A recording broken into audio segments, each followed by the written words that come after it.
Flattering get you everywhere. Pledge allegiance to the flag of the United States of America and to the republic for which it stands, one nation, under God, indivisible, with liberty and justice for all. Welcome, everybody. First item on our agenda tonight is the approval of the August the 10th minutes. Are there any changes or corrections to those minutes? If not, they'll stand as submitted. The next item is the report of the town manager, Mr. Warner. Thank you, Mr. Mayor, members of council. I just very briefly tonight wanted to extend condolences to Mayor Black and his family on the passing of his uncle Albert Black in Pulaski. Thank you. And that's really all I have to report tonight. All right, next item, appearances before council. We have one appearance tonight, Miss Susanna Allen from Liberty High School. Okay. And she was going to tell us about an upcoming event. Hi, I'm Susanna Allen, and my address is 1490 Education Way Lane, Big Island, Virginia, and I'm here on behalf of Liberty High School Student Council. And so in years past, Liberty has put on a homecoming float parade, which features each class's parade and float, and then the marching band, and also some clubs at Liberty. And I would like to ask for approval for this year's homecoming parade. It would happen in downtown Bedford, and the route is the same as years past, which is it starts on College Street, then goes to Peak Street, up to Bridge Street, and then onto Main Street. The parade would end at Bedrock Community Church. The parade would be on Thursday, October 14th, and the lining up on College Street would start at 4:45, and the parade would begin at 5:30.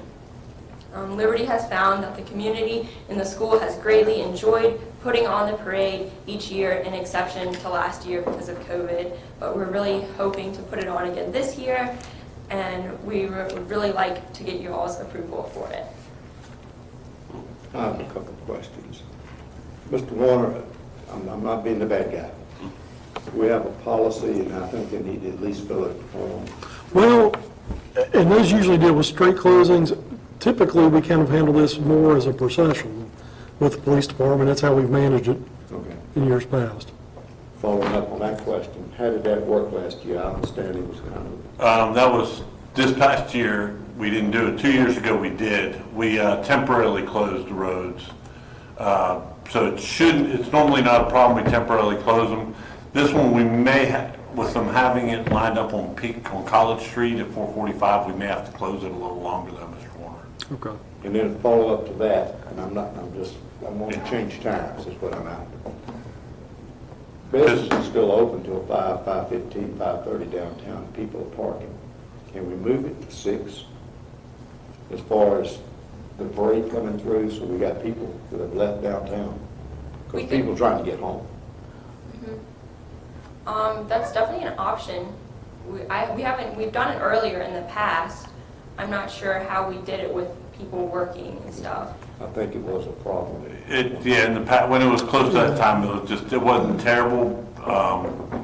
But we've had some that were, but this parade normally hasn't been because it's very short. Yeah, it's normally like an hour, not even that at most. Yeah, normally, I think this one takes about 45 minutes. Yeah, normally. yes, sir. But it is going through the middle of town during the, when people are leaving. People are going to banks, leaving work, doing this, that, and the other. Even if you kicked it back 15 minutes, might, Yeah, well, it started like 4:06 or something. Just think about it and you know. Okay. I mean, does anybody else got any? It makes sense to me. We definitely want to do it. Just we were just time trying right. to traffic issues. Yeah, of course. It was a little, I heard of. We'll love seeing the kids in the band, so. Oh, yeah. So see if you can maybe entertain 6, see how that works. Tell you what I'll do. I'll get the proper paperwork to you, Ms. Allen, bring it back to us with the expectation that we will formally approve it on September 14th, but by all means, go ahead with your planning. Yeah, Say exactly. that for a reason, because of Yeah, I mean, We're going to say yes. Preston, yeah. Thank you so much. thank you. Thank you. All right, no other appearances before council, Ms. Warren? All right, so next we got council comments. Anything? Okay, now, last week, they were doing an opening of the electric department company where basically, if you have an idea for a business or a set shop, people can try out their ideas before they actually really have to lease out building or buy a building. Kind of gives people an opportunity to try things out by having businesses like this come into our town. It also provides hope for the people here. Mr. Johansson? Mr. Bush? Real quick, I had talked to the town and Beaker Credit Union on Battle of the Bands Saturday afternoon, Saturday evening. Very good time for those who did not go. Try to go next year. Good time, good car show, good food, good company, and good music. And hot. And good weather. All right, any report of council committees? No? All right. Revisions to the agenda, I'm going to add one little thing, if you don't mind, at the end of new business, just to have Todd and Steve and I give you kind of an update on where we are on the police department and the committee, where, you know, where we're going, and see if you got any questions or anything like that. So I'd like to add that at the very end, okay? It's just a discussion item. There's no action involved with that. All right, so no public hearings tonight. The first thing on the agenda is the consent agenda, the appointment of a member to the local board of building and code appeals. Mr. Warner. Thank you, Mayor Black, members of council. There is a vacancy on the local board of building code appeals. The term associated with that vacancy is set to expire on April 30th, 2023. Mr. Matt Holstrom has expressed an interest in the vacancy and is seeking appointment. Mr. Holmstrom is a recently retired local building contractor with extensive knowledge and experience with existing and historical buildings, as well as new construction of both residential and commercial structures. Satisfying the state-mandated needs of this vacancy as an experienced builder, Mr. Holmstrom also fulfills an additional state requirement as an experienced commercial property manager.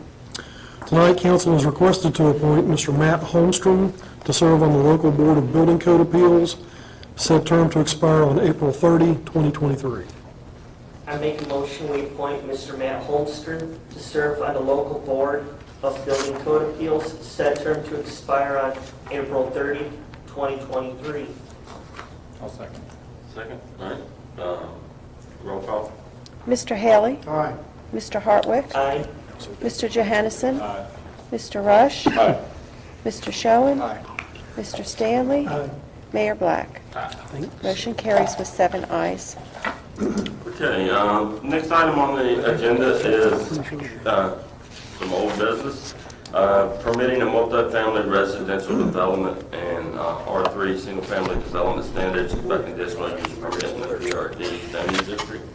And then this item has been in front of us several times, and you know, we've had a lot of discussion on that. So, and I'm sure we'll have some more discussion tonight. But where we are right now, we had a motion that was tabled at our last meeting.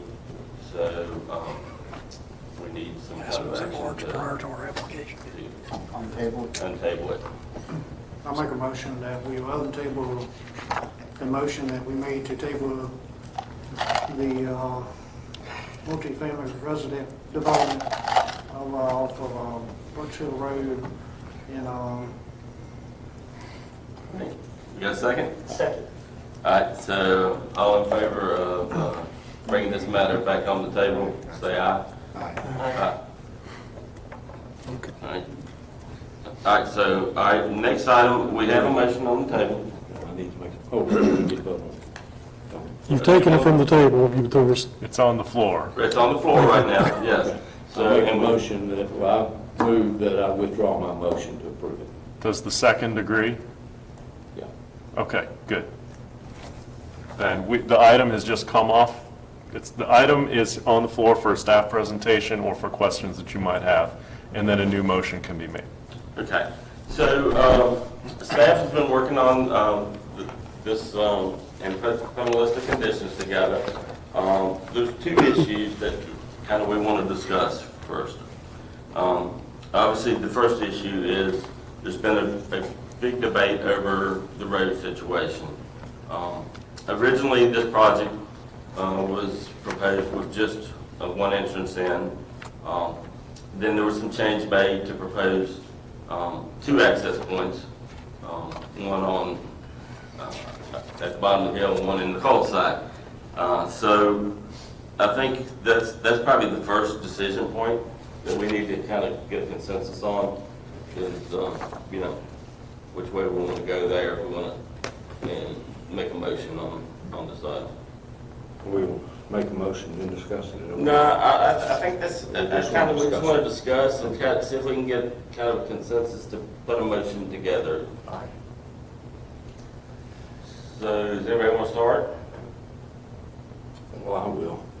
Okay. I like the idea of having two entry and exit points, mainly due to the eventual volume that's going to be with this new development if it's passed. And what I see is they've, maybe because of us, they pitted neighborhood against neighborhood, phase one versus phase two. I think for the purpose of traffic on the lower road, that's a lot of cars going up and down that one road. If we divide it up and have it where they talked about being an emergency exit or whatever it is, for that to be one of the entrances and exits. That's the way I feel about it. It has to be two because you're just funneling everything down through the old Governor's Hill Section 1 down that one road. That's a lot. Bruce? Okay, from talking to people in Governor's Hill, you know, they would rather have gone through the cul-de-sac, the emergency access only. I mean, I'm pretty much just saying what they said, what they were hoping for, and that's pretty much they came up right there. So if we can figure out what to do about this road, we'll be able to get this project rolling. So you're leaning towards one road, okay. Bruce? I don't like going to the cul-de-sac. Okay. Stacy? Well, my problem the whole thing is, you know, if you funnel everything down one road, it's gonna create more problem than if it's an emergency exit or if it's a road to get out, just to get at that upper end of the day in the cul-de-sac. I know I've spoke to people at Governor's Hill, and I have talked to other people about that, but I don't see no other way that would be more feasible unless you want to funnel everything into one road, and I think it's going to cause more problems in the while running down the road. So I think two roads, if it's an emergency or no emergency, I think two roads would be the best. Okay. I don't support the project at all. That's it. Okay. So, okay. I don't, whatever after that. I think it's a mess. I think it has been from the beginning. I think they've done a sloppy job. And Yeah. that's that. CJ, do you have an opinion? Well, I've got several, but most of them don't matter. But, you know, I'm close to where Darren is, to be perfectly honest, in that I don't know why we're doing all this. I mean, I've asked that, and I don't know where all this is coming from. I don't know where it's going, and I guess to answer your current question, I'm for one exit, entrance and exit, but I'm not sure if the developers agree to all this or just what this is all about. So I guess we'll get to that. Yeah, I mean, yeah. Okay. Okay, well, you know, I've obviously been studying this issue. I've been up in the neighborhood multiple times. You know, listening to the neighbors on an emotional basis, I understand your point. You know, I mean, if I lived there, I'd probably struggle with having to have an access point right by my house in that cul-de-sac. But from a planning standpoint, looking into the future, you know, from a logical standpoint, I mean, you can't put all that traffic on one road. So I would certainly support having 2 access points right now, which obviously puts us at a dilemma because we're 3 of us are kind of for 2 roads, 3 of us for kind of for 1 road, and 1 of us are for no roads. So we'll just kind of mull that over for a minute and just maybe kind of go through the conditions. And then, is that, and then we can see if somebody wants to make a motion at some point after going through the conditions.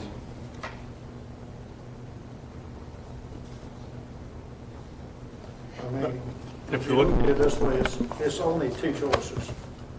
Either we try to put some conditions on this project, or we don't put no conditions on it, and it might be worse than what the condition would be. And that's pretty much what it boils down to. I mean, since the last time you had this come up, Ms. Zirkle and I put together some additional or some modifications to the conditions that came around the last time. We did get a request from the developer late this afternoon requesting us to defer this again. That's entirely up to you whether you want to defer this or take action. If they want it taken off the agenda, what they had to do was pull their application. They could have pulled the application entirely. They didn't do that, so it's up to you what you want to do with it, procedurally speaking. If you wanted to hear from Ms. Zirkle about what the updates were that she made to the conditions so that then you can really ask questions about each one, that might be an appropriate course of action. Okay. Well, or we can just, one thing I was thinking was just kind of go condition by condition and then have Mary and you available if kind of anybody's got any questions. If that's your preference, Mr. Mayor, more than happy to do it. That way, because obviously these conditions have changed from the last meeting, so at least the public can, kind of hear these conditions that we've put together too as well. So, and like I said, we'll just go, I mean, it won't take that long because I don't think, there might not be that many changes in some of them, but if you've got ones you want to discuss, have questions about from Mary or Mike or anything, just let me know. So, the conditional use permit conditions imposed for the Governor's Hill Section 3 request. The following conditions are hereby imposed by the Town Council of Bedford. Number 1, preliminary plats, final plats, and all site plans and plans of development for the development so conform to the plan prepared by White Engineer to design dated, we got a blank, are accepted by Town Council at their meeting on blank.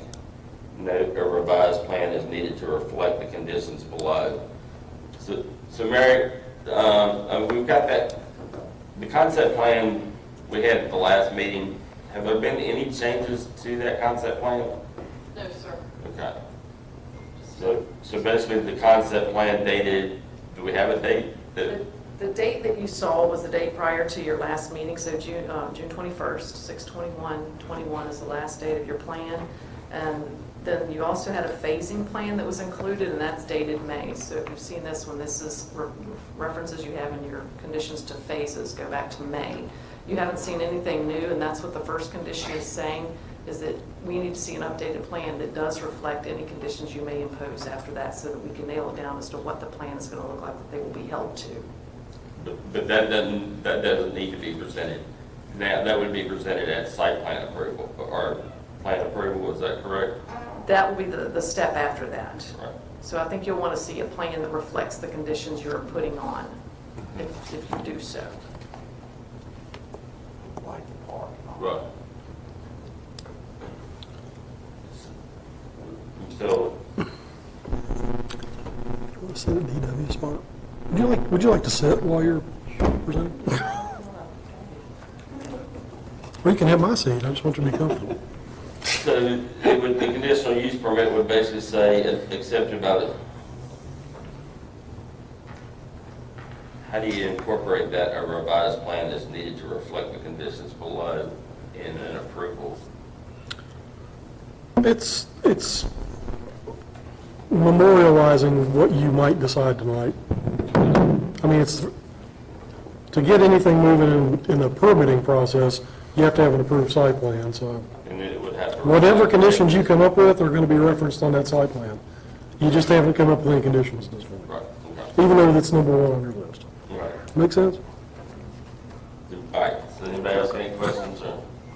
So the developer has not seen this yet? They have seen it. Okay. Correct, Mary? Correct. They're just not sure if they like them. No comment. Right. I got you. Okay. Okay, number two, the development shall only have a maximum number of units that shall be determined by the capacity of the Bedford Regional Water Authority public sewer system serving the development. The number of residential dwelling units shall not exceed the requested 213. So that's all brought about by the discussion we had last time on the sewer issue. Any questions? Number three, if the sewer capacity study to be conducted by the Bedford Regional Water Authority determines a lesser amount of residential units can be served, the number of units that can be permitted by sewer capacity shall be redistributed proportionally across the acreage of the remaining unbuilt phases. So does everybody understand what that means? So Basically, you can't put 100 houses, now you can get a double-sized lot. yeah, you're going to have to spread the 100 out over the 44 acres or... That's the other condition. Right. Right. And now, let's say that if for whatever reason they get done 2 phases, or the thing to remember is that they have the option at subdivision plat of paying for the upgrades that the water authority would need. Now, we just heard Brian say that that's going to be 7 figures to do. They probably aren't going to do that, but in theory they could. And so this gives them if they decide that they're going to pay for some or all of those upgrades and make a deal with the water authority, this allows them to basically play with their phasing. If they currently, I think we said that they only have, 80 or so units that they could get in at most. Is that right, Mary? Or is my memory failing me? With what density? Total right now, based upon, that's the total, how many could the sewer handle right now? 10. 10. Okay. So right now you get 10 lots across there. Whatever it is that they could pay for in terms of improvements for the water authority. And this would be the same if they were R1, because that's been their threat, that if this doesn't get done, it's going to be R1. Right. There's only 10 hookups over there anyways right now, Correct. so they can put 10. 10 R1 units. And they'd have to build a road to do it. It's good that the numbers don't make sense there. Yeah. You know, the issue becomes if you can get capacity for X amount of lots now, and then you know down the road as you build out your sewer capacity, you know, you've given up all that extra land because now so they would either have to at that point kind of reconfigure their plans and come back in front of us. Is that kind of a way they could deal with it, or we could, you know, the other way? Did we think, this was one of the thoughts I had, obviously right now they've got 213 units approved over 44 acres. So that's roughly a density of 5 units per acre, just roughly. And they have a mix of, say, 66% townhomes and 33% single-family homes. So, I mean, that would be another way to skin the cat, you know, but it's whatever. You know, this is more restrictive because if they, you know, can only get 100 units, they got to make a decision whether that's cost benefit to do all that infrastructure at that point. And, you know, when you're putting all that $2 million worth of infrastructure in up front, instead of phasing that infrastructure in, that's where it gets difficult for a developer. But anyway. And he didn't want to build a road or another exit for one building. So Right.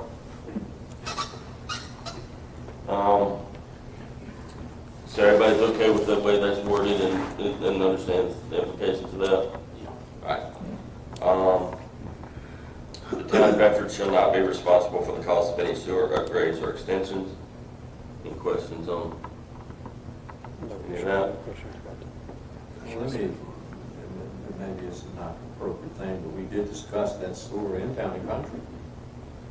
So is that throwing it, or is it just for that development? Yeah, I mean, yeah. It sounded like that was more about replacing the sewer system in Town and Country. Yeah, but sewer lines which will attach to this.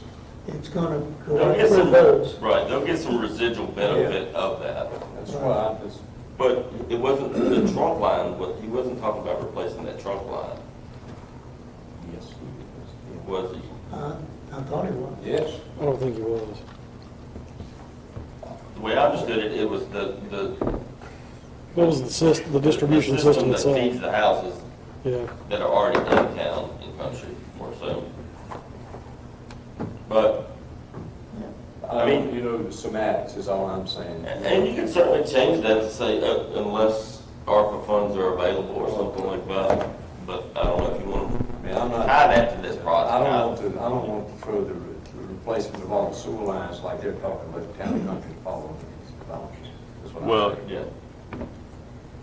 You could say it shall not be required to pay for the cost of any sewer upgrades or extensions. In which case, if you decide that you're going to replace a main in Town and Country, then you replace a main in Town and Country. That wonderful, hooray for this developer. But if you don't, then you don't. You have no requirement. Would that be more amenable to council? So, yeah, where was that again? Set of responsibles shall not be required to pay for. Should not be.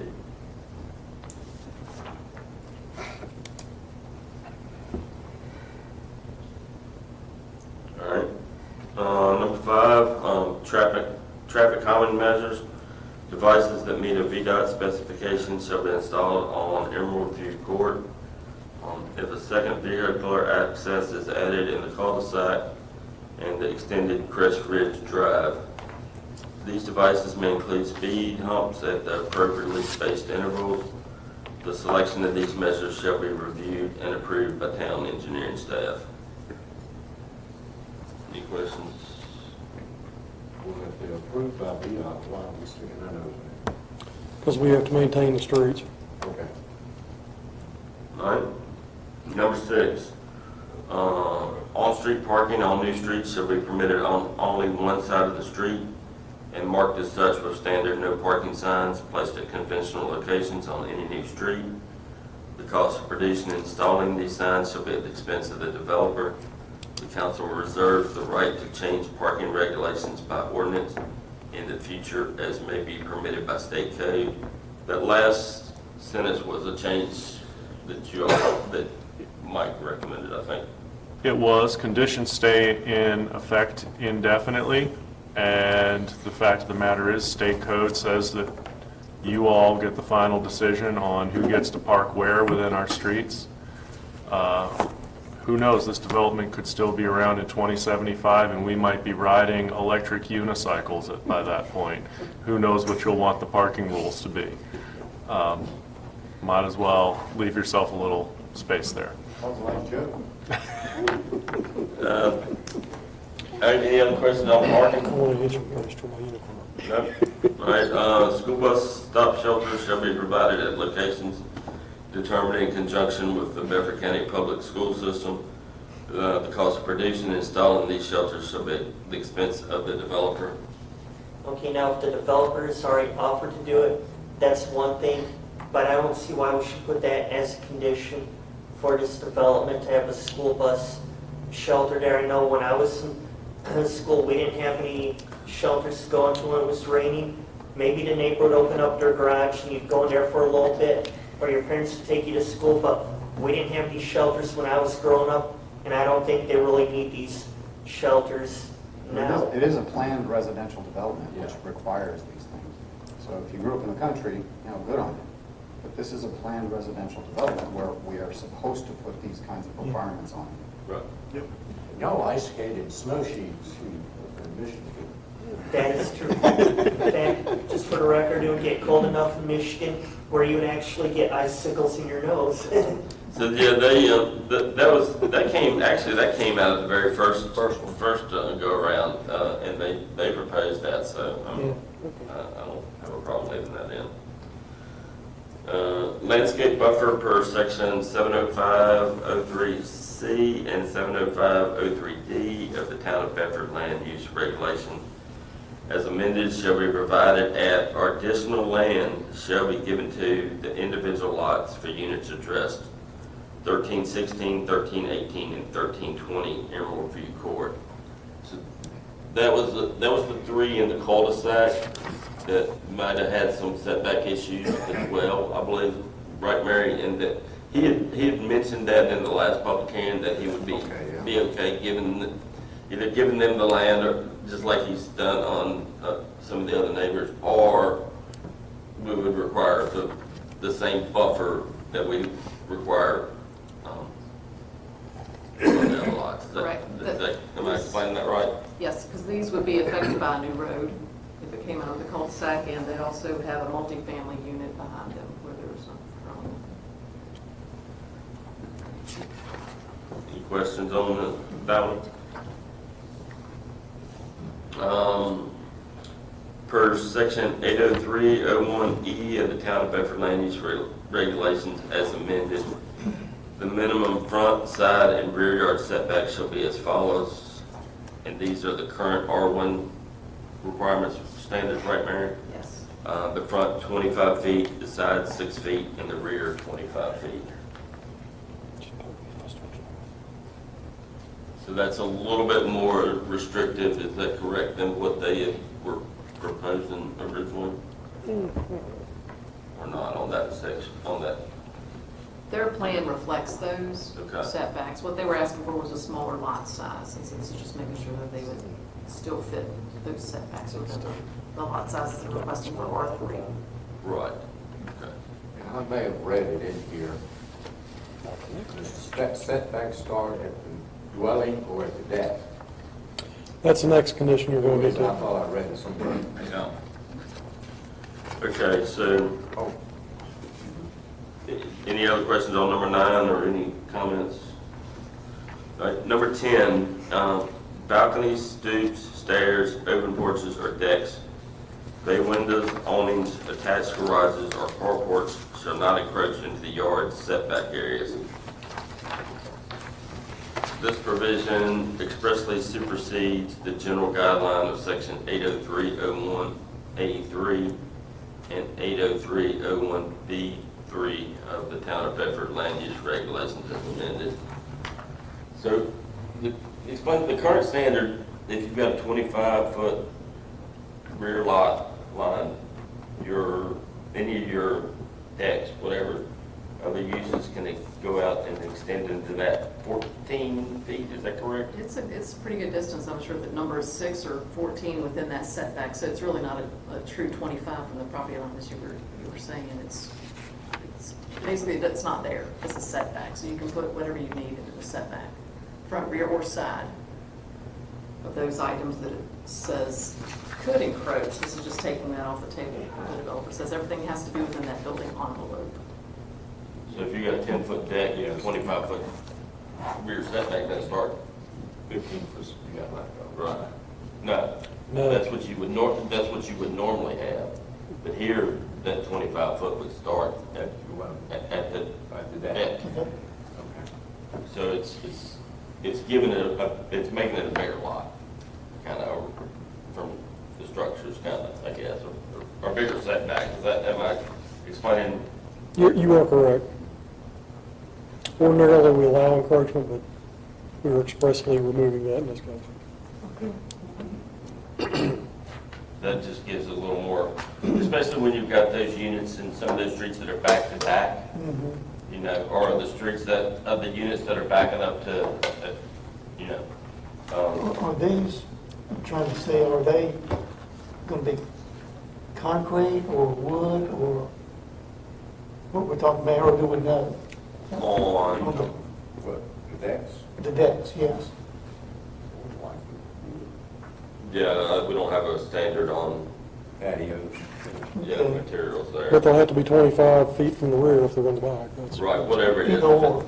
If it's a concrete patio, there still needs to be, from that end of that concrete patio to the rear lot line side, it needs to be 25 feet. But that's not normally done, is it? correct. Correct. Okay. Normally, we don't have flexibility in lot size either. Okay. All right. Any other questions, or does that, everybody understand what's going on there? There should be a, number 11, there should be a 50-foot setback from any structure along any of the non-common property lines of tax map parcels 251A1T and 251A2T. So that is basically from your, 75 feet. well, or it's really 50 feet from your structure. So if you're, Oh, structural, okay. so it's 25 feet from your rear property line to an adjacent property line. Is that, so we don't have 10-foot backyards again? Is what that's trying to eliminate. Is that, does everybody understand that?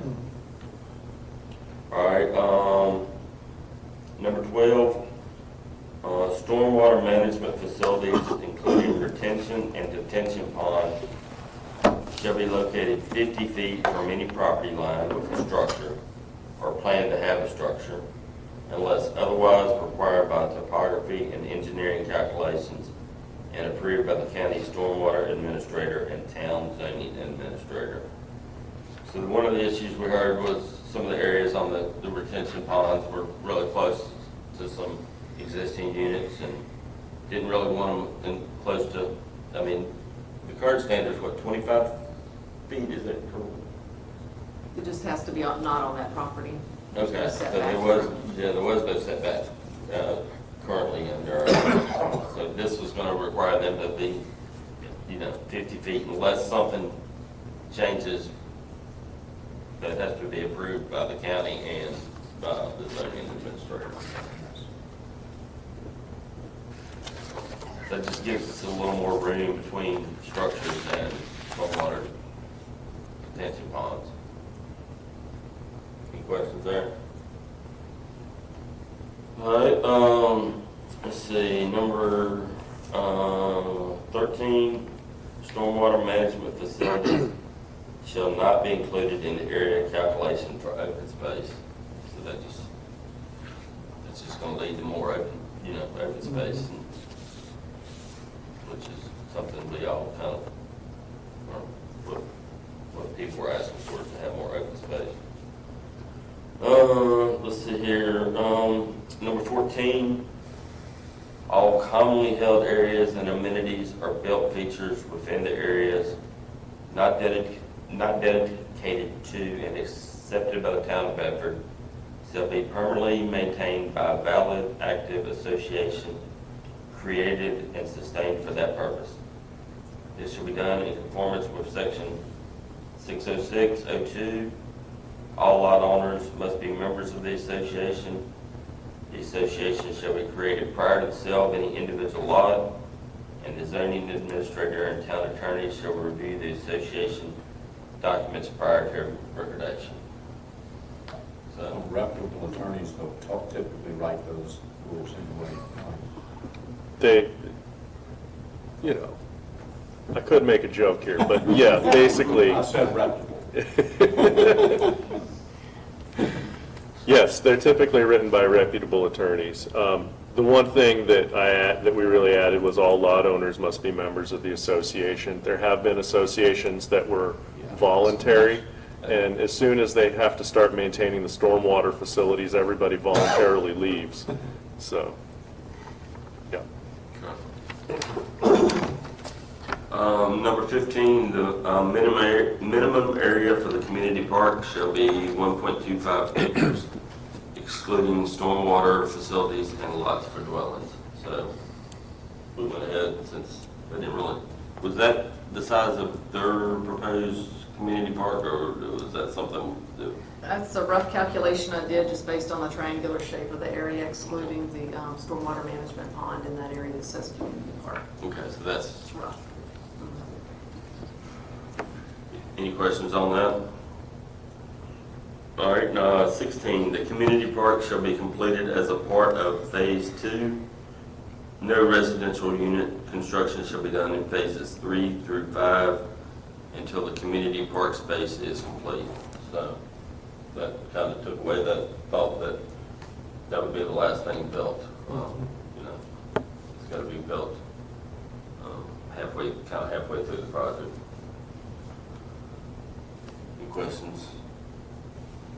All right, number 17, there should be a minimum of 10 paid parking spaces provided within the community park. There should be a covered pavilion in the community park with a minimum size of 600 square feet. And like I said, these were kind of proposed or in the first go around. So they were taken out in the second go around, but we're talking about putting them back in. There should be a children's playground in the community park, similar to the attached specifications, which basically has a swing, copy of it in there. Swing and play set and some, I guess, a handicap facility. Anybody have any questions on any of that? Well, real quick, back to 17, I guess that will be just for the community park parking. Correct, that wouldn't be overflow. Yeah, that's what I'm thinking. Yes. Probably will be, but Yeah. someone will enforce it, I suppose. Yeah. That'll be on the homeowner How much? association. Okay. Correct. Let's see here, number 20, all sections of subdivision procedures, Article 12, and design standards and requirements, Article 13, shall be followed. Number 21, existing hardwood trees 12 inches and greater in diameter shall be preserved wherever possible before and during construction of the entire development in conformance with Section 1301.06 of the Town of Bedford Land Use Regulation as amended. I like that, but how are you going to enforce that? Yeah, that's my question. What does this say? I didn't read this question.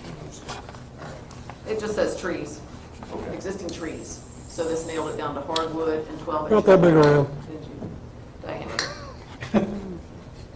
11 inches, 12 inches up. Mr. Lockerbie, how would that be enforced?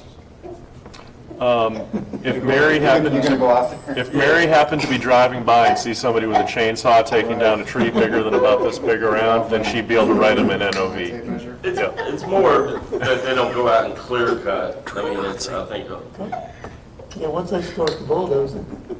yeah. Well, I mean, once you buy the lot and there's a tree there, you can cut it down. I mean, we can put conditions on it, though, I agree. Yeah. I like it. And that's what the PRD is for, to keep it pretty, you know, with the landscape, not just clear cut and put up, right. you know, cheap patio. That's what this is for.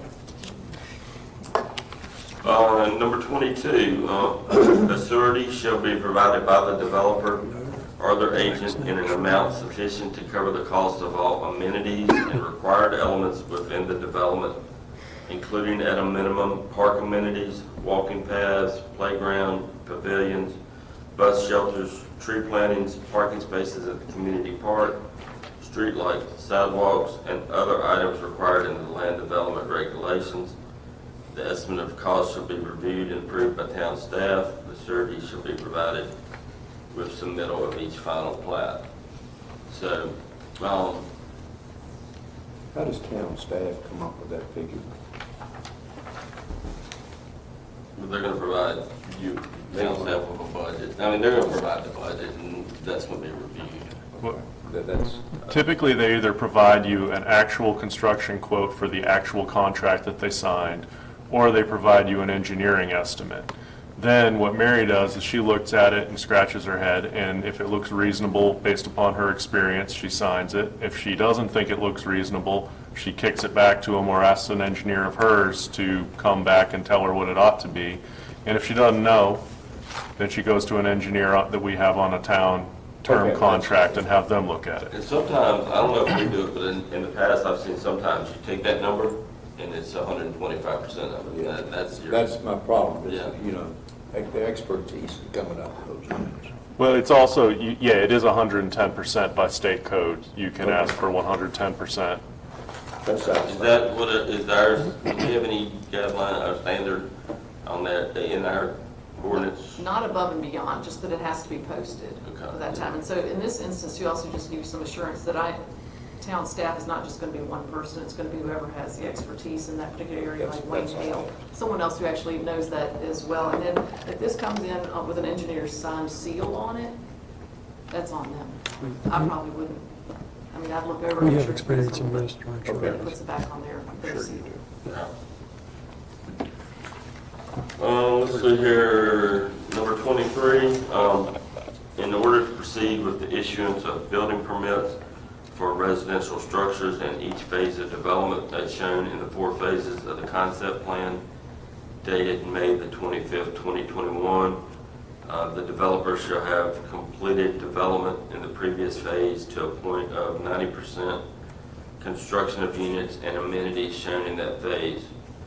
Phases shall adhere to the following dates. Phase 1 shall be completed by year 3 from the date of issuance of the conditional use permit. Phase 2 shall be completed by year 5 from the date of issuance of the conditional use permit. Phase 3 shall be completed by year 8 from the date of issuance of the conditional use permit. Phase 4 shall be completed by year 12 from the date of issuance of the conditional use permit. Mayor, that begs the question back over here on 16. The playground. Yeah, the community parks will be completed as part of phase 2. No residential unit construction will be done in phases 3 through 5. So should that be phases 3 through 4 over there if we got Yes. phasing? Sorry, I was looking at the 5 colors that you have on your map, and it's actually only 4 phase numbers, the way they've numbered. Yes, it would be phase, Okay. So we just need to change that back over on yes. 16 to phase, to know. You know what I'm saying? There's only 4 phases of the development. If you take out the 2.5 in the middle for the playground, which you put up to phase 2 in its entirety.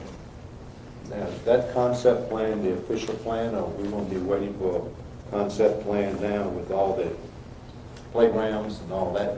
The May 25th, I mean, Yeah.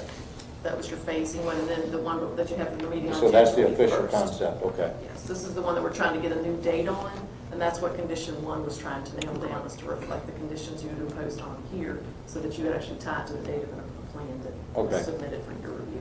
Those times are ticking. That's the reason. Anybody got any questions on phasing? All right, 24, these were the ones that were on there last time. Building materials shall be masonry from grade to below the windows. 25, units shall have a varied color scheme. 26, roof lines and porches may vary. Probably should. Should vary. It was written as will, because that's how it was offered by the developer. Those were the conditions they offered previously, and so in conversation with the town attorney, he relaxed the to may vary, which Okay. means it And then should have still them come happen. back, show them the plan. Mike? Never gonna do Yes, sir. Pardon me. 26. They said, you said may vary? It was written as a will, which isn't a shall type, but sort of is, but. Will's better than the may. Whatever you want it to be, sir. Shall.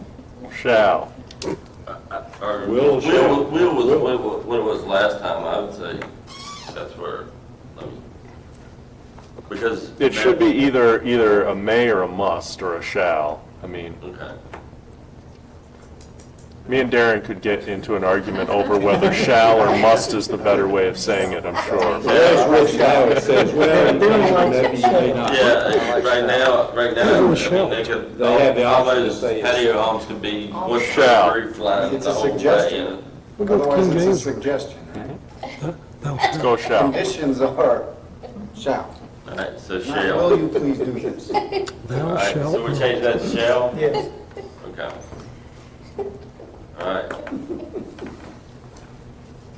Any other comments, conditions, thoughts? I think we tied them up pretty tight. I mean, I think we've, you know, we put our fingerprint on this development. You know, we want a nice development for the neighborhood. Which they're never going to do. And I believe if they decide to move ahead with all these conditions, we'll have a nice development in the So if we neighborhood. approve the conditions tonight, they basically got 6 months. It remains to be seen. At that point. One. And I Yes, appreciate what all you your, I asked. do appreciate all your hard work and what everybody's done, because this is certainly a lot better than what we were looking at. But I'll admit, I'm a little frustrated with them. I mean, I feel like we're doing their work. Well, and I'll be honest, this is the first major development we've had in town in a good while. And I think, if nothing else, we're kind of setting the tone of what the development we want in town, what we want to expect it to, you know, look like. And so, I mean, you know, I think it's been a good exercise whichever way we go tonight. But, you know, and hopefully with the, you know, the zoning ordinance rewrite coming out, we can continue to kind of, you know, put our thoughts together on how we want development to look down the road. So, with that, we need some type of motion. I got one question. Mhm. Great plan putting conditions together, and we take and vote out and say, this is what we want, but how can we enforce all this? You could revoke the permit. That's about your ultimate. You could do. There's really 3 ways that you can enforce it. The first way is that a lot of this is going to become very evident when they file for a subdivision plat or a site plan. So at that point, you're going to see the final engineering design of what they've done. You're going to see the civil drawings, and the civil drawings had better reflect the conditions, or the civil drawings are going to get kicked back.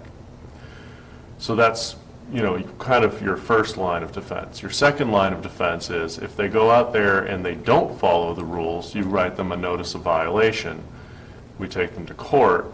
The court usually is going to give them 6-month continuance to get their act together. That's typically what the court does, because they don't want to give somebody a criminal record for having violated the zoning ordinance. Would it be a criminal violation? Do we do criminal or civil enforcement, Mary? It's civil. Civil enforcement, Would you be so doing it? they'd get an Would infraction. that be you be handling And usually as part of that civil infraction, if they finally do drop the hammer, there will be an order, which will be an injunction ordering them to bring themselves into compliance. If they do not bring themselves into compliance, or they continue to do what they're not supposed to do, then I go and bring a rule to show cause. And that? Could it get criminal? then we get serious.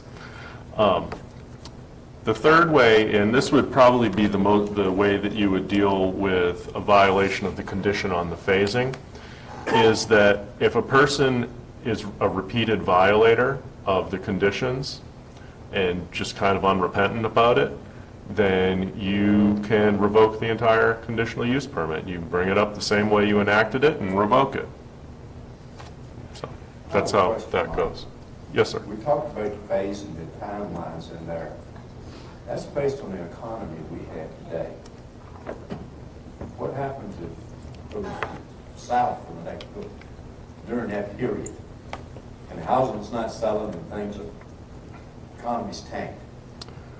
Well, each of those numbers was the longest number that they said they thought each phase was going to take. So try to be liberal on that stand.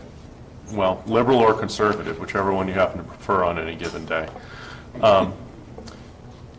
Try to take the long view of it. The second thing is, if they're not going to make their timeline, it's incumbent on them to come in and explain to you why it is that they're not going to make the timeline and ask for an extension. But that was the answer. We would, as the economy changes, we could address that, just like we did with COVID in the middle school. And another tool you've got is, you've got that surety bond out there. Yep. That you could call on and say, you know, we're going to take the money, we're going to do the work.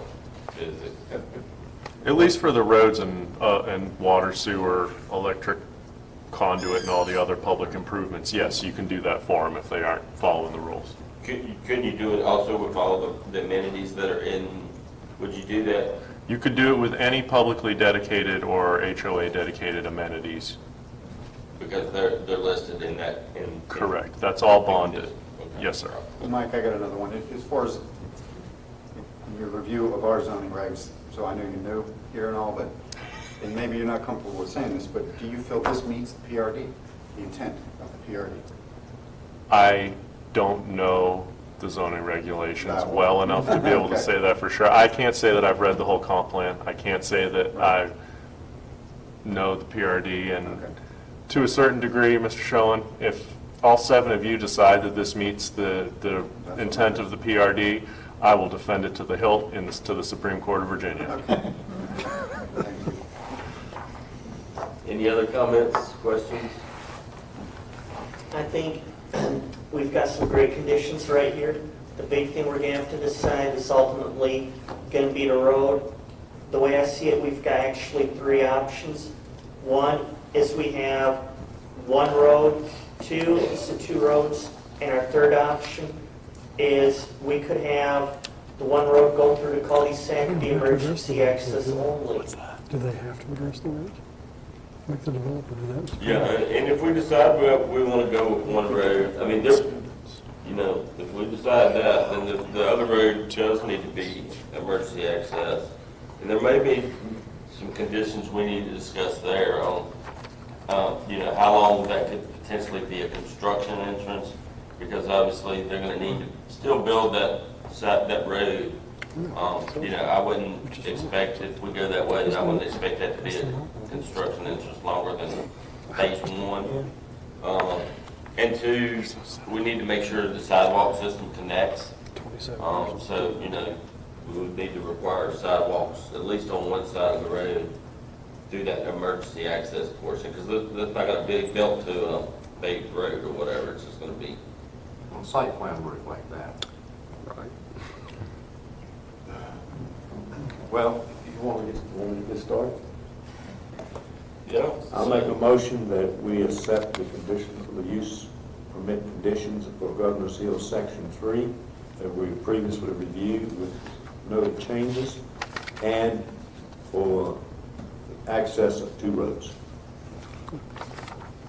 So we have a motion, do we have a second?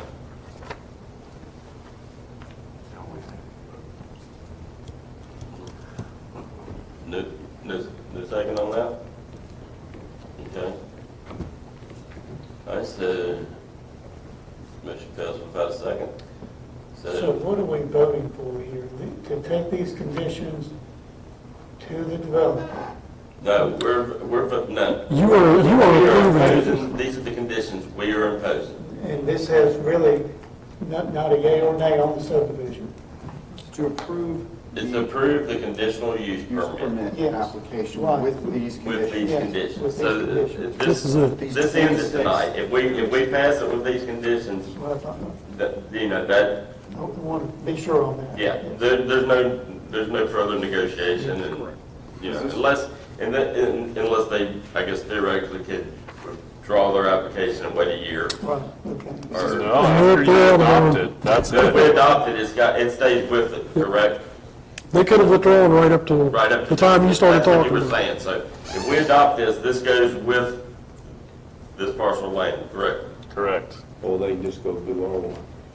And this number 5 here makes it 2 roads, right? We're talking. Right, This is right. So the current motion is the current motion right now is with 2 roads. Right. We don't have a second on that, so. Right. The emergency access would actually become a road. Is there a second? There was no second to that.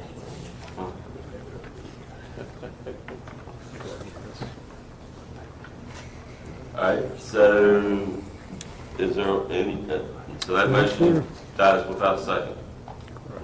All right, so is there any other motion?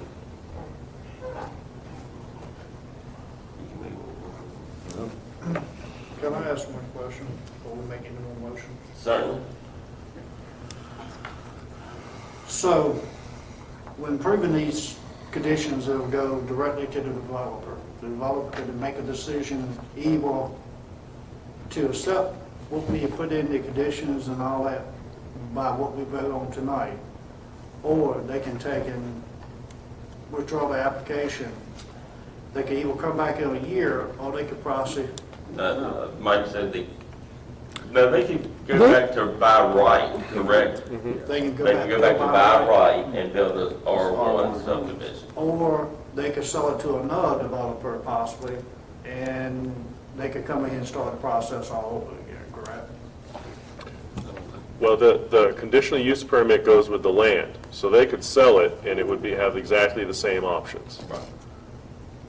Now, that new developer who comes in afterwards, they might come in and say that, hey, we really need an amendment to these conditions. They could do that. I think he's saying if we vote no. Oh, if you voted no, then yeah, they could absolutely come in. Yeah. So, one way or another, somebody's gonna build something there, possibly, sometime down the road. You can say that about almost any piece of land, but yeah. Small plane. You got control over what's going in there now, you may not have control later. Right, if it goes R1, an R1 development, you know, it's gonna be what it's gonna be. And we don't get to shape it like we want it. Okay, I'm gonna make a motion that we approve the conditions, and as far as the roads go, we have one road, and the road going through the cul-de-sac be emergency access only. So we have a new That's a motion. new motion because of the emergency access. Yes, so there's one road in at the, what is that? And what is that road, Mary? It's Emerald View Court. Okay. Oh, The bottom road is Bottom Crest, road. I'm sorry, Phase one. Crest Ridge, Crest Ridge Drive. Yeah. Crest Ridge Drive. So the motion right now, correct, Bruce, is we have a road in on Crest Ridge Drive. And It pretty much is Crest Ridge Drive, and going through the cul-de-sac, it's emergency access only, and adopting the conditions. all right, so that's a motion. We have a second for that. I'll second. All right.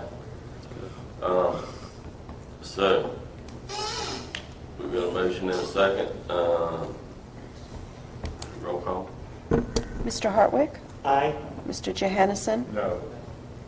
Mr. Rush? Aye. Mr. Schoen? No. Mr. Stanley? No. Mr. Haley? No. Mayor Black? Aye. Motion fails. 3 ayes and 4 nays. No. Any, so,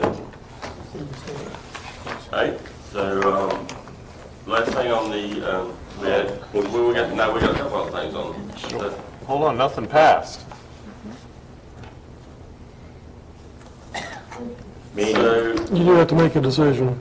You haven't made a decision yet because there's been no motion that passed. so. If somebody wants to make a motion just to turn it deny down, the to kill conditional use it, permit, yeah.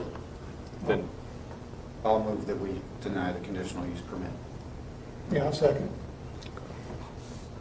Roll call. Mr. Johannesson? Aye. Mr. Rush? No. Mr. Schoen? Aye.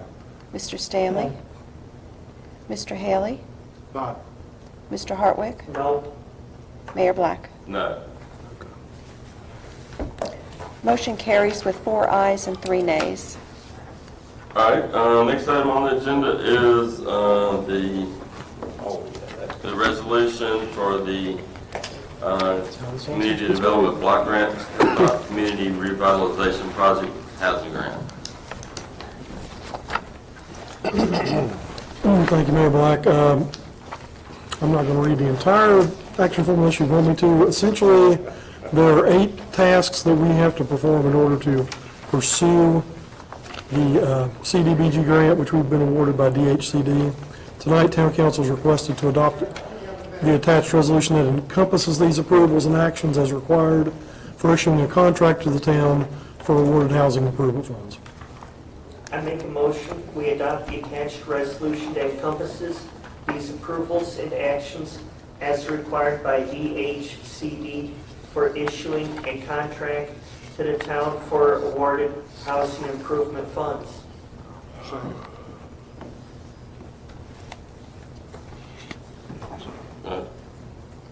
Roll call. Mr. Rush? Oh, wow. Aye. Mr. Schoen? Aye. Mr. Stanley? Aye. I'm sorry. Mr. I'm sorry, did you have, were there any questions? Yeah, I had some questions. I thought the order, that's why. Okay, I'm sorry. All right, Yeah. hold on just a second. This is some of the questions by esteemed attorney, I think. In reviewing this, Mike, this is basically like a second deed of trust once they get this loan, is that correct? That's correct. Okay. I had that- Is that recorded with the courthouse? It is. Okay. Now, if there's a first deed of trust, and promissory notes what got me. There's a first deed of trust, and then there's no performance. First deed has priority, right? Correct. Okay. And most often, this is going to wind up being a subordinate deed of trust. I've only ever had it wind up in a default where where there was a foreclosure on the first deed of trust and wound up with a second, and we didn't wind up with anything. Okay, that was my second. Real talk, that's what usually happens, is the first deed gets mostly satisfied, and you as the CDBG note holder never get anything. But you're not expecting to get anything, Right. to be honest with you. Now, I've got a note somewhere else in here. We're not doing a title search on any of this, Mary?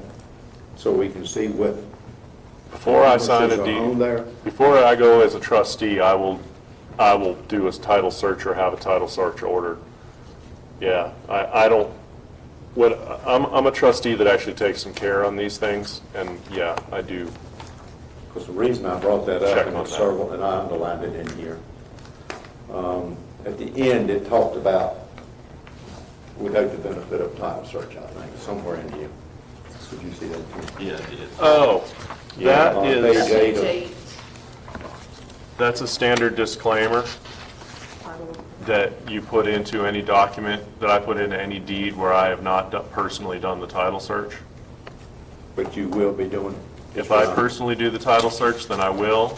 Then I won't have that in there. If we hire a title examiner to do it, which would be paid for out of the CDBG block grant, and that might be what Matt Perkins, who's the administrator, decides to do, Okay. then I would put it in there. But either way, we would make sure that the person whose house we're working on actually owns it.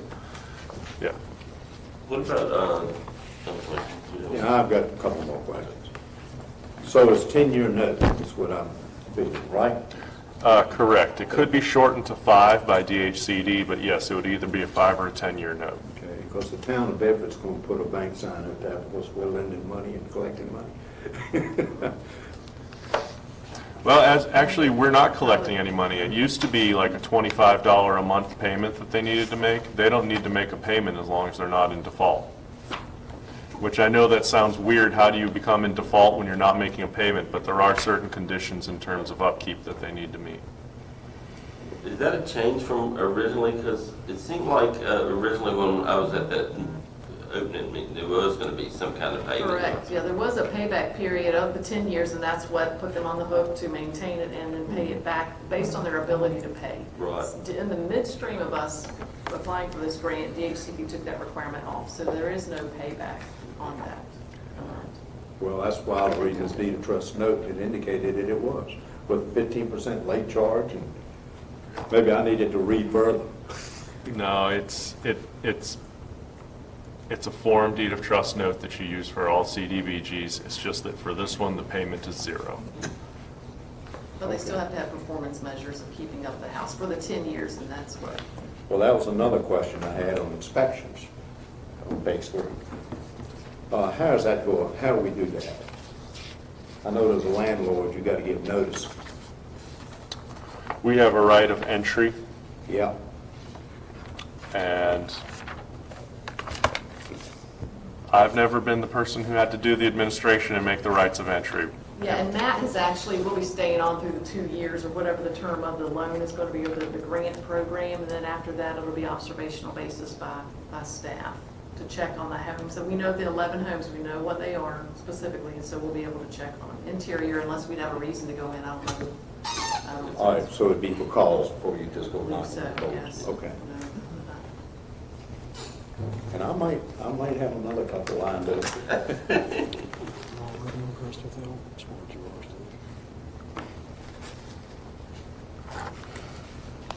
Well, I think you answered that.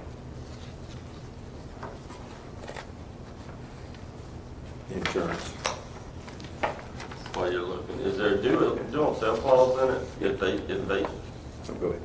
if they sell it, I mean, how does that work? If they sell it, I believe that it's supposed to be paid back in full, and that's one of the reasons why DHCD has, supposed to be paid in full at closing.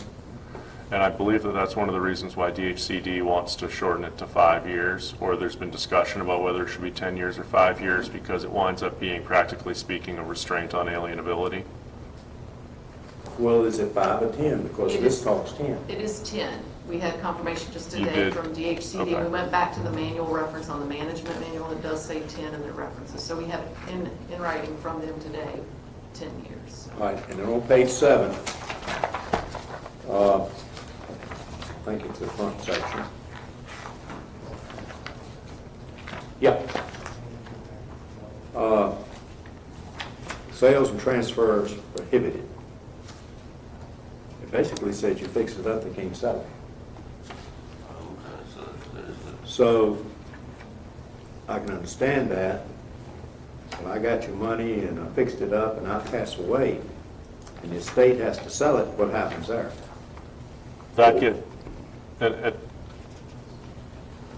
I've never seen an estate sale not actually go through, just because it's actually a really good question. Well, and I understand why this keeps somebody from like me investing in it and then going and flipping it. Mm-hmm. Yeah, we don't want someone to We don't profit flip from, yeah. Right. But at some point, some people have to sell. And if I recall, again, I'm going by recollection, I know that if they need to sell due for financial hardship, DHCD actually has regulations for when you're supposed to allow that. I can't remember if they have regulations for if it's an estate issue. I think that's all the questions. I did read. No, I got more. All right, demolition, Mary. Who pays for demolition? DHCD? Yes. The cost of the homes that are going to be substantially rehabilitated, those are demolitions that are included in the budget. In this budget or in our budget? It's in the grant budget, but Grant remember, your budget. contribution was your demolition line item, 50,000 item. You put in 25 of demolition, you were going to be using it anyway. We just said, hey, we're going to use it for this project. Okay. Okay.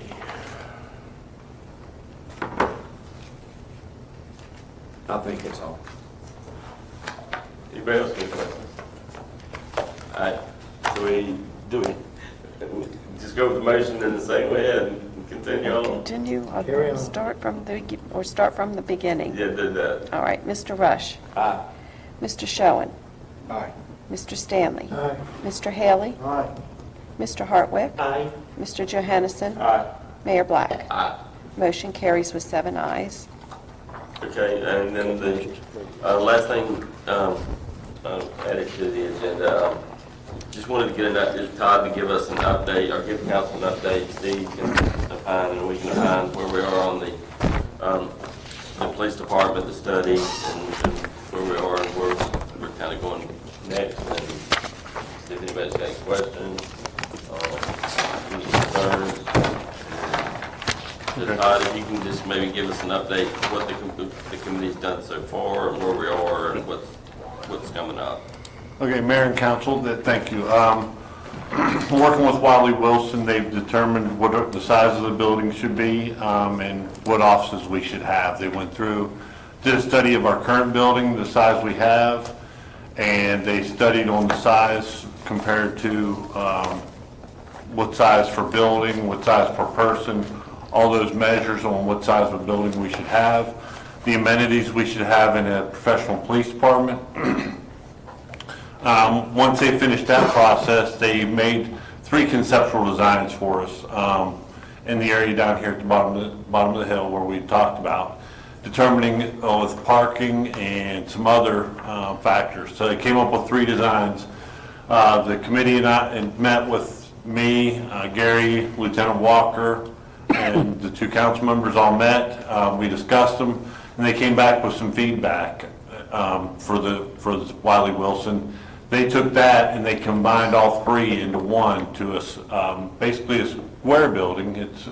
And it puts all the amenities into 2 floors in the building and gives us the parking we need in that space. We're going to review it again coming up, and once we review it again to make sure it meets the needs of what the council members, on the committee would like, as well as Lieutenant Walker and I, then we'll have it presented to council. And I think that's the way it went through the RFP that we had designed. Tim and I think, disagree with me and Tim, but we left most of that, what they needed, to the police department. Because we looked at those couple designs, and Gary was valuable. We had some that were shaped like this. Yeah, some more expensive. Parking garage here, and police department here, and we found the basic. Gary said this is the cheapest way to go. It's a rectangular design building. My only feedback was I wanted it more open to the public. Yes. For use, and of course they fixed that, and some restrooms. Yeah, they moved it around a little bit to where there's access when you come into the lobby with restrooms and public access to the public training room, but it'll also be our briefing room. We combined some rooms together through the lobby, and actually the building ended up a little more square than with the new shape. I hadn't seen it. Yes. But, the idea was to get that, and then they're going to do a 3D. Yeah, they'll eventually do a 3D, and they'll have it to where we can look at it again with the council. I believe will be the way it'll be, the way it is on RFP, to where you'll be able to look at it, and if there's some changes to be made, they can make them immediately. Like you're walking into a virtual room, and you can see. Yes. So which concept do you all like, 1, 2, or 3? Well, they can basically combine the 3. Oh, okay. And they put it into a square building, so it'll be. We don't have, Yeah, I didn't know I was going to present tonight, or I'd have printed them out for you. I apologize for that. Why don't you shoot it, just shoot it I out can, there, but I can email it to the whole council. so more to come. Yeah, so what happened on 2 had underground parking. Yeah. So, that was gonna be so expensive that, they got kicked out fairly easily. And one had looked like it had an entrance coming off. Court Street, the corner, kind of number 3 did. And according to Gary, Gary said that would cost more money to build because it's not square. 30%. So we took all 3 together. Lieutenant Walker and I met with them and took the committee's suggestions to them.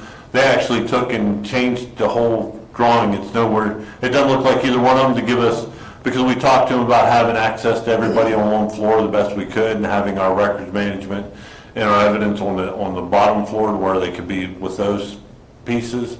So we have most of our staff on the upper floor, and then the other pieces down on the first floor of the building, and it's just changed the shape a little bit so that we could have a walkway and easier access and public access to all the areas we wanted. The idea was, once we came up with something, then present it to council. Yes. So we're not looking at it now, you're gonna send it. I'll email it to you tonight. I don't have the drawing. I didn't know I was going to be presenting tonight, so. Yeah, no, and the committee's gonna meet on the. On the 1st, yes, at 6 p.m. Just to kind of get an explanation from Wiley and Wilson, or whatever, I guess. Yeah, they'll want to make sure that everybody's okay with That it. we knew what they had done with this new concept, and then at that point, I think, when they're talking about making that CAD presentation. They'll make the CAD presentation probably the last meeting in September. And that would be here in front of council. So I have a question. The regional design, how much was the square footage of the regional design? So you already, We haven't got those numbers yet. you ain't got them numbers yet? They'll present the cost of the building with the final, when they make the final presentation. It was about 12,000 square feet. It was, 13,000. I think it was a little more than that. I think with the, we went with, I think it was 12,000 square feet until we added the walkways and the elevators. Yeah, time you add the walls and the And I think it ended up to be between 14 and 16,000 square feet. Yeah, we don't know, we haven't seen any cost estimate. We haven't seen any, anything on the parking study. We haven't seen anything on the farmer's market. Yeah, So, yeah, I mean, we're moving ahead, but we're still a long ways from, Taking baby steps. yeah. I think you was talking about the original plan, it's supposed to be 3 floors, so y'all cut it down to 2 floors? It's two-story, it's a two-story building. Sounds good. Huh? We had a number, but I don't think it's right now. It was around $300 a square foot. Yeah. It's a, But We have an aquarium. that did not include, did that include? there was, it was about, the soft cost and all was included in that 300 per But square. that was from somebody else. Yeah, that was from another Yeah, so who company. knows now what, I mean, what we're talking about now. Is that we'll still give you the garage for the evidence and the... Yes, we still it gave us everything we needed to make sure we had a large enough evidence room. It gave us a processing center for a vehicle. This design has everything we needed in it. Armory where we could safely secure our weapons, all of that. basically Todd Yeah. and Shannon, and they were going to be all the cops. Yeah. Find what they need. That's my main concern, that you Yes. guys get what you need. Yeah. Yeah, well, it's meeting the needs of what they came up with and what we needed. It looks like it's meeting all those More needs. modern day. For modern police department, yeah. And they're building it so that it'll go into the future. Yeah. Send it to us. I will email it Hotel tonight. rooms and that, so they can spend overnight. They gotta have cocktails. Long council meetings. Huh? Prolonged council meetings. Actually, it's designed now to where they can have community meetings in that building. Yes, the way we've got it, we actually have a room where we can bring them in, do community meetings in that without having them enter the police department. They come into the foyer and we'll have an access into the community room from there, either that way or through the outside to where they can come into the community room. So we'll have available for that, and it'll be our briefing room, a training room. It'll be multiple. We've taken it to where we can use most of the rooms for multiple uses. You've been downstairs, it's not inviting. This is going to be very inviting. Yes. That's what we want.